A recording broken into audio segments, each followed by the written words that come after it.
there's a lot of fucking lies going on here. It's very, very frustrating to me, seeing a lot of Albertans just making, like, arguing these, like, really, really terrible points that, like, aren't actually backed by anything. We need to be, like, actually, like, realistic when we're being critical about these things and making decisions. And it might help you understand a little bit why the rest of the world isn't exactly in line with something that makes so much sense to us.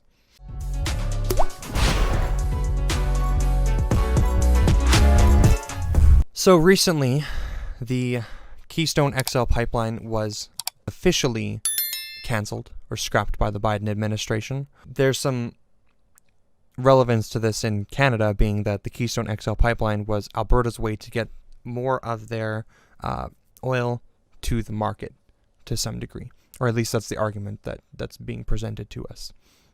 I've been paying attention for the last couple weeks as the discourse has kind of grown online around this, and especially a lot of conservative politicians in Alberta and in Canada have been pushing their opinions and stuff, and pretty much their whole, like, bully tactic, like normal, like, you know, if they better make that pipeline or else there's going to be some repercussions. And it just, I've noticed that there's just been, like, a really, really dishonest conversation coming from conservatives about our pipelines and about, like, our oil field.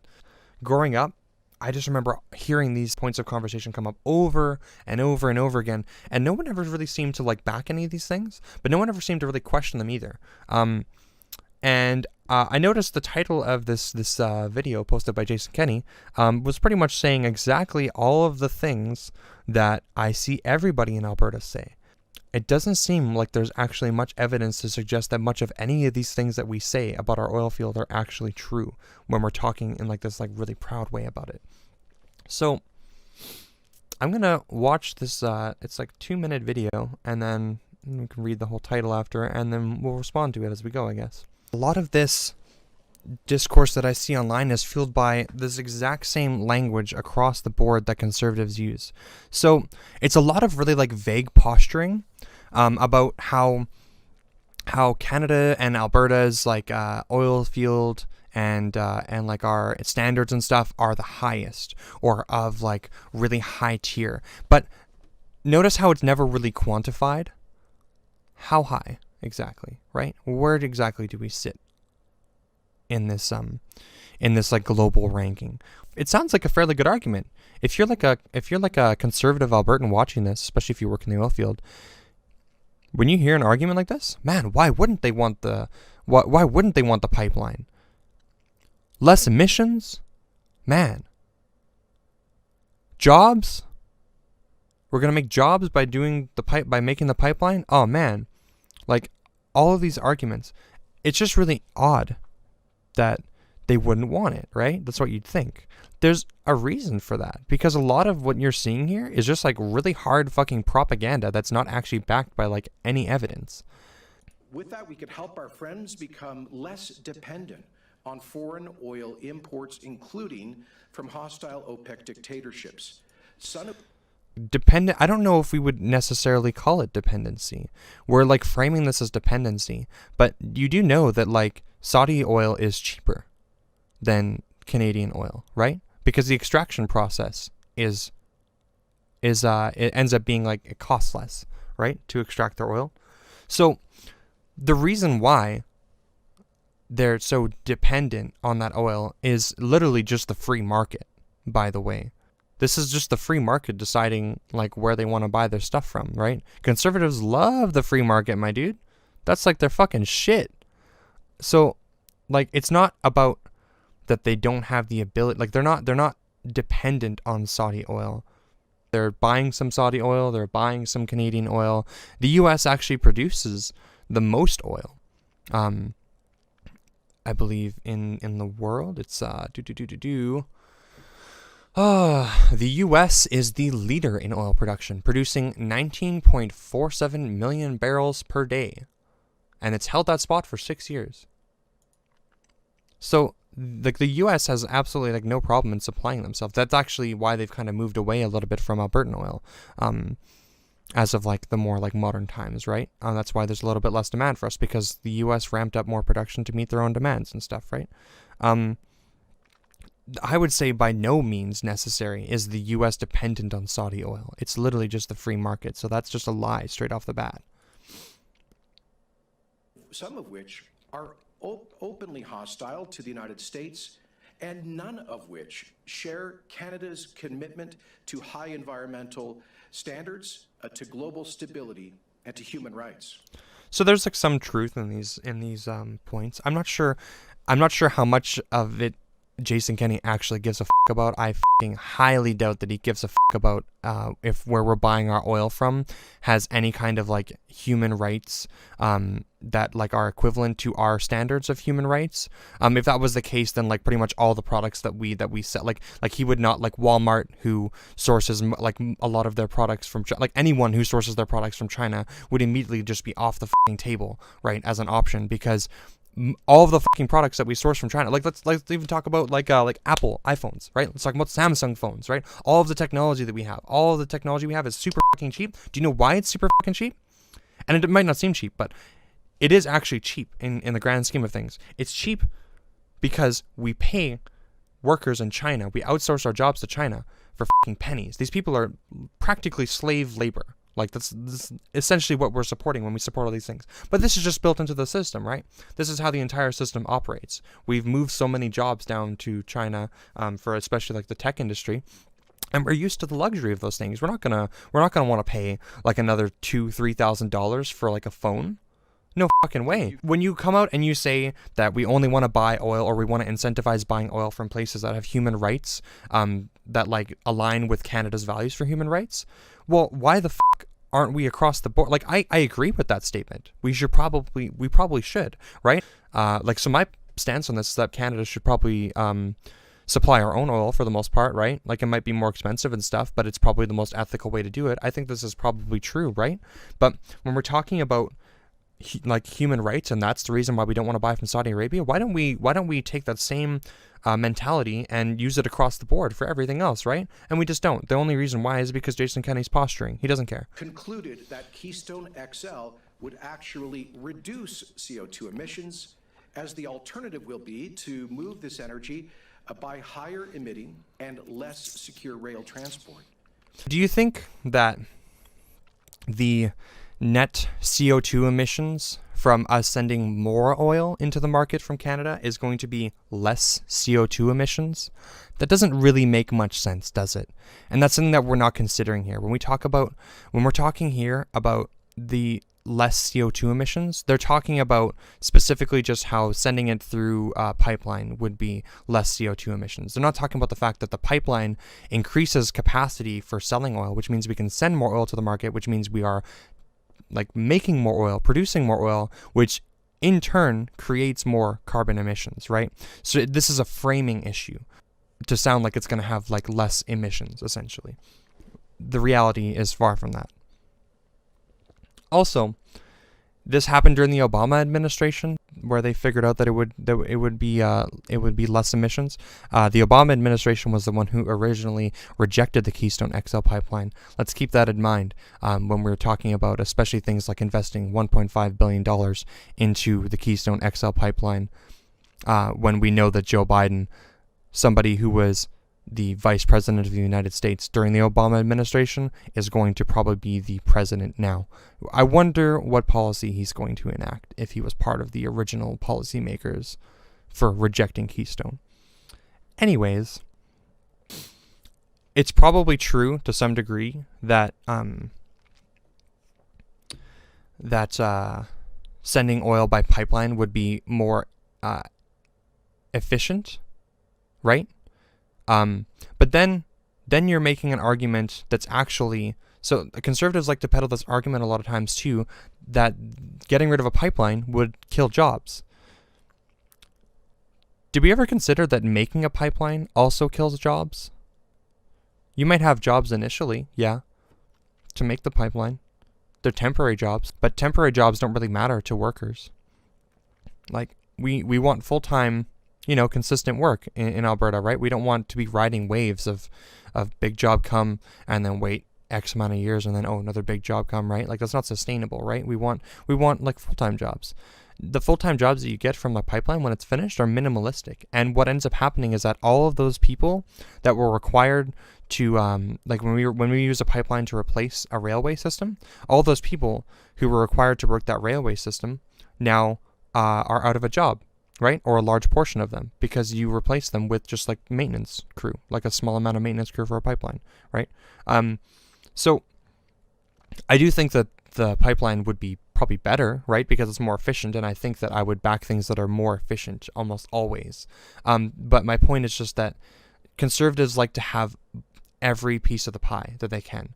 They want to talk about how we're creating jobs, but then they're not talking about how making a pipeline will actually end up reducing jobs too, right? It just, all these inconsistencies across the board with these arguments, like we're just being peddled just the right information to make us really want to back these things, and it makes us really confused when the rest of the world isn't behind it too. We're like, well, why don't you know? It's because in Alberta, this is what we were fed our whole lives, is this propaganda, like super hard. We're fed one really hard framing, and we just eat it up. The Canadian oil sands have reduced the carbon intensity of the average barrel of bitumen by about 30%.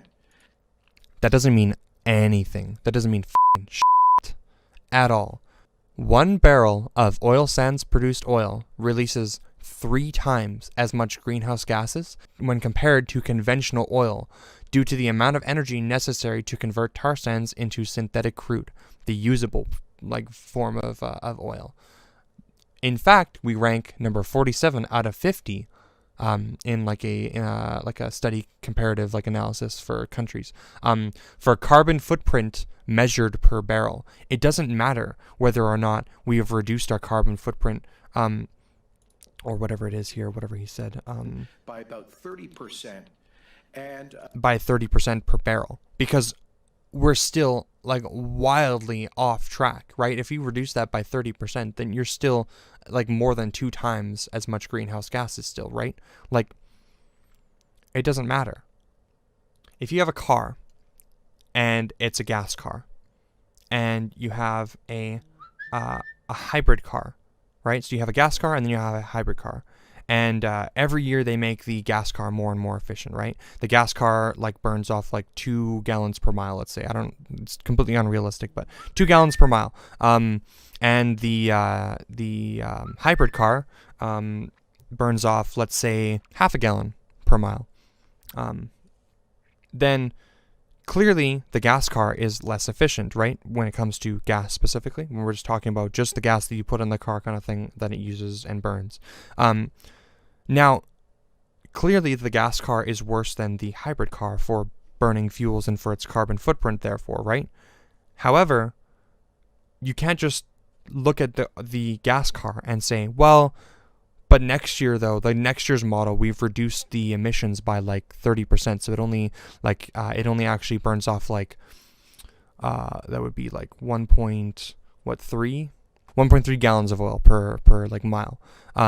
Well, sure, it might burn off less, and that's a step in the right direction. Reducing is good for the oil, for the consumption and the emissions, but it doesn't mean anything unless you compare it to everything else, right? And that's not what we're doing here. We're just talking about in a vacuum what we've done to the carbon emissions. Are on track for even larger reductions. Our oil sands producers rank at the top of the world in global assessments of environmental, social, and governance standards.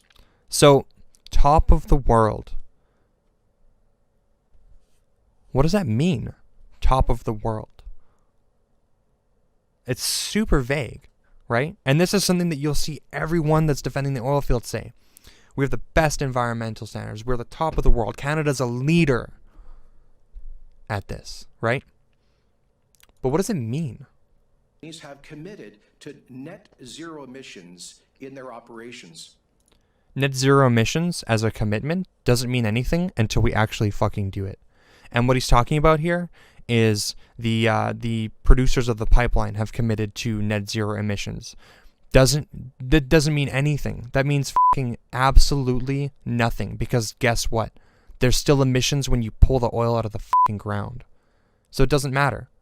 Like, whether or not the pipeline has zero emissions, guess what? What are you transporting in the pipeline? Oil, which creates emissions, especially Albertan Canadian oil, 3 times the amount.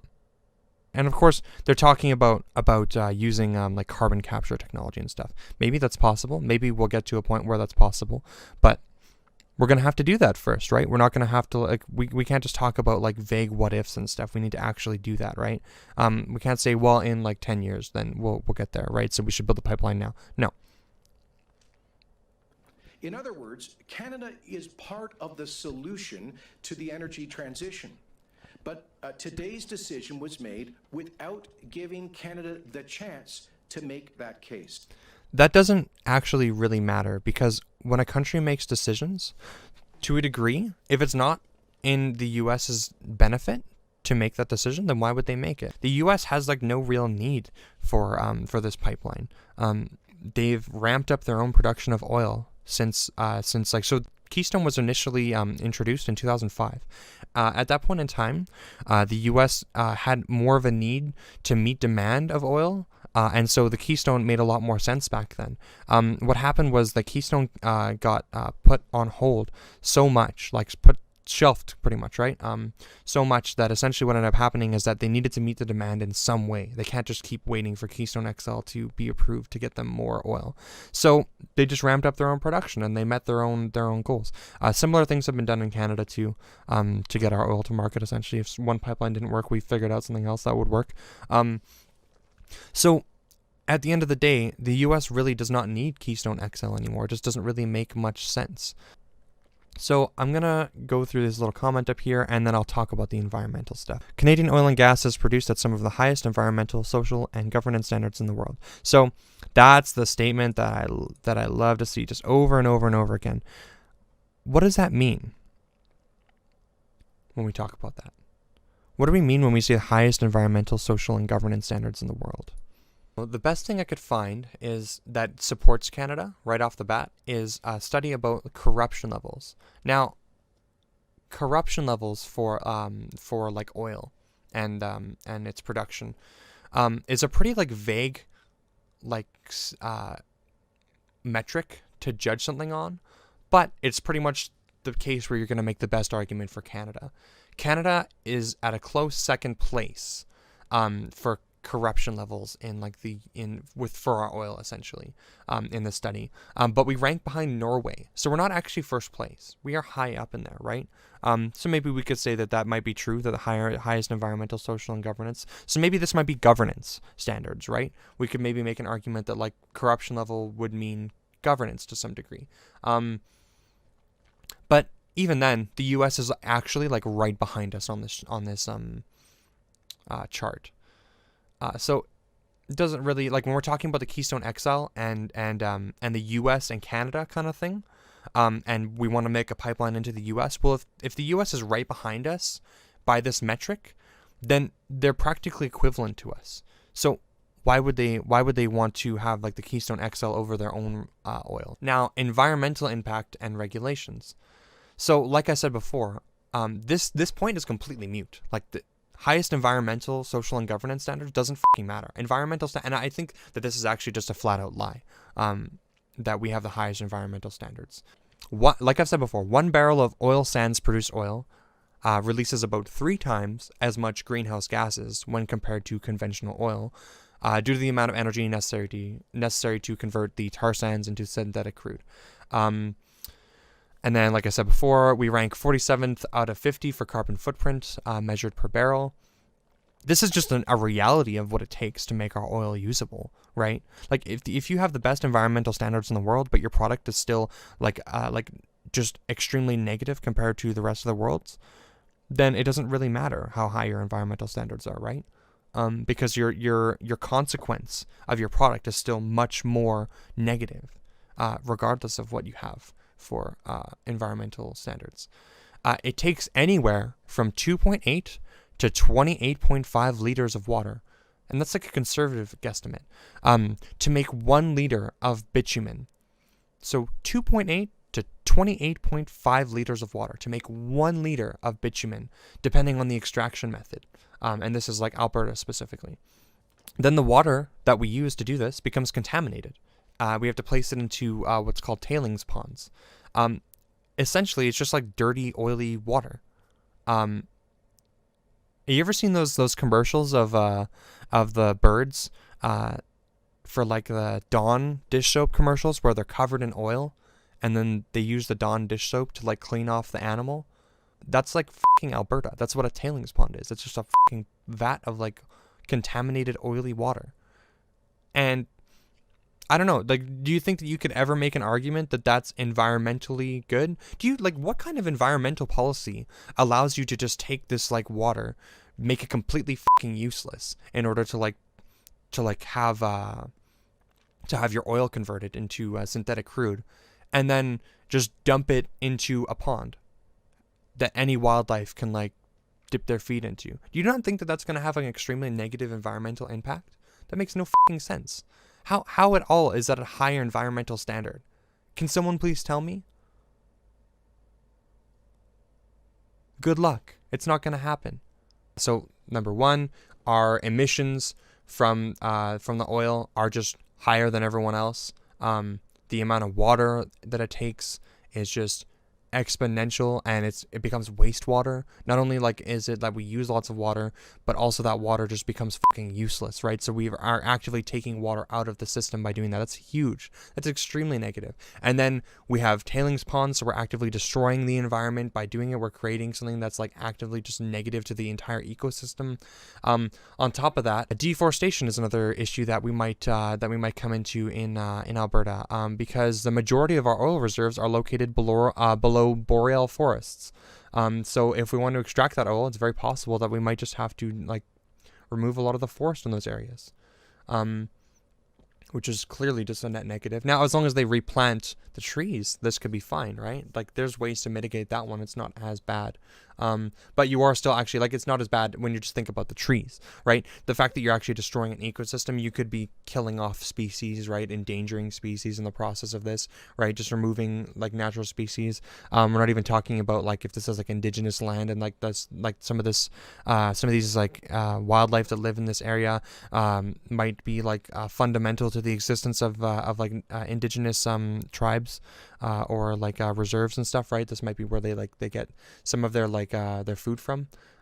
Really, really important thing that we need to like note. And while it's true that we have some amount of regulation, it is of no consequence if the overall impact of oil extraction is still unsustainable in the long run. 37% of oil wells sit abandoned in Alberta. Oh yes, but we have the highest environmental, social, and governance standards in the world. That's approximately 170,000 oil wells. Only 0.1% of land has been reclaimed in a 50-year period. There's also like some other estimates that it could be about like 11% has been reclaimed, but those would be uncertified reclamations by the government. So like you could make some arguments that maybe the government's not certifying it for whatever fucking reason, and they should be certified or blah blah blah. It doesn't really matter though, because when we're looking at these like actual numbers, if we're only reclaiming at maximum 11% of the land, that's nothing. That's extremely inefficient. What are we talking about? Highest environmental, social, and governance standards in the world. It means nothing. It's just very, very frustrating to me that like we speak a lot of this like just outright lies because we want to defend something. It just seems like there's a lot of fucking lies going on here, and I just figured I'd address it. It's very, very frustrating to me, seeing a lot of Albertans just arguing these like really, really terrible points that like aren't actually backed by anything. It's just a lot of like feel goods, pats on the backs kind of things, right? We need to be like actually like realistic when we're being critical about these things and making decisions. And it might help you understand a little bit why the rest of the world isn't exactly in line with something that makes so much sense to us. Thanks for popping in, anyone who has. Hope you enjoyed, and have a good one.